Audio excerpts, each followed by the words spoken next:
Kepala Desa Kohot, Kabupaten Tangerang, Banten, Arsin bin Asip, ditahan penyidik Barreskrim Polri pada Senin malam. Penyidik juga menahan 3 tersangka lain dalam kasus dugaan pemalsuan sertifikat hak milik dan sertifikat hak guna bangunan di wilayah Pagar Laut, Kabupaten Tangerang.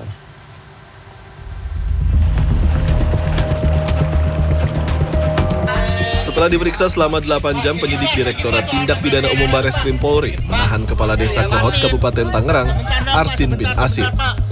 Arsin ditahan karena diduga terkait kasus pemalsuan sertifikat hak milik dan sertifikat hak guna bangunan di wilayah Pagar Laut, Kabupaten Tangerang. Penahanan dilakukan pasca penyidik melakukan gelar perkara khusus usai memeriksa tersangka pada Senin malam. Bahwa hari ini kami hadir di sini menunjukkan kooperatif ya. Berarti kooperatif, kita ikuti aturan yang mekanisme yang ada. Saya kira cukup ya. Selain Arsin, penyidik juga menahan 3 tersangka lain, yakni Sekretaris Desa Kohot, Ujang Karta, Septian Prasetya Wicaksono, dan Chandra Eka selaku penerima kuasa. Penahanan dilakukan agar tersangka tidak melarikan diri dan tidak menghilangkan barang bukti. Para tersangka selanjutnya mendekam di rutan Barreskrim Polri. Dirtipidum Barreskrim Polri telah berkoordinasi dengan Kejaksaan agar berkas para tersangka segera lengkap.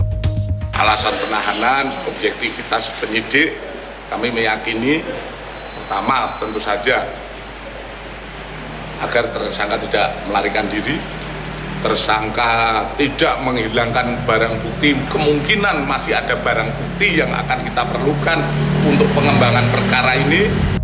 Keempat tersangka diduga terlibat secara bersama-sama memasukkan sertifikat hak milik dan sertifikat hak guna bangunan yang dilakukan sejak tahun 2023 lalu. Dari hasil penyelidikan termasuk keterangan sejumlah saksi, para tersangka memasukkan 263 sertifikat HGB dan 17 sertifikat hak milik di kawasan perairan Pagar Laut, Kabupaten Tangerang, Banten. Budi Tanjung, Jakarta. 2 pegawai negeri sipil di Kementerian Agama Kota Cilegon, Banten ditangkap polisi setelah melakukan penipuan dengan modus menjanjikan masuk sebagai PNS di lingkup pemerintah Kota Cilegon. Sementara di Kota Makassar, Sulawesi Selatan, 2 pria merusak sebuah mobil yang terparkir menggunakan penggaris. Selengkapnya kami rangkum dalam Kriminal 24 Jam.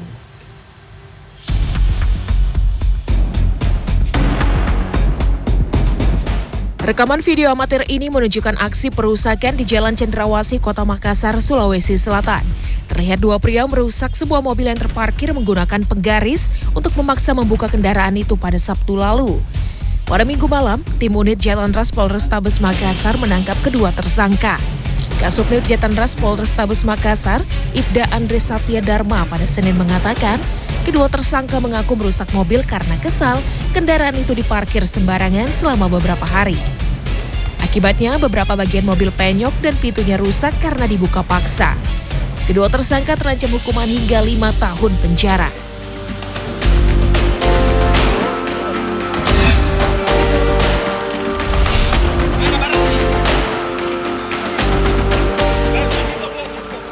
Petugas Direktorat Reserse Narkoba Polda Sumatera Utara menggagalkan upaya penyelundupan 97 kg sabu-sabu yang dipasok dari Malaysia dengan modus baru. Seorang tersangka ditangkap di perairan laut di Kabupaten Batubara, Sumatera Utara 17 Februari lalu. Tersangka menyamar menjadi nelayan. 8 kg sabu-sabu disimpannya di tempat penyimpanan ikan.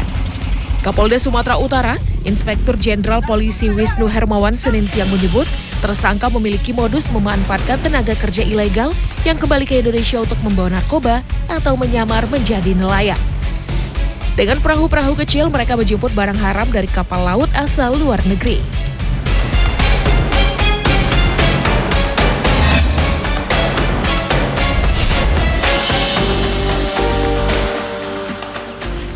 Dua orang pegawai negeri sipil di lingkup Kementerian Agama Kota Cilegon, Banten ditangkap aparat Polsek Cibeber setelah melakukan penipuan dengan modus menjanjikan korbannya masuk sebagai PNS di pemerintah Kota Cilegon.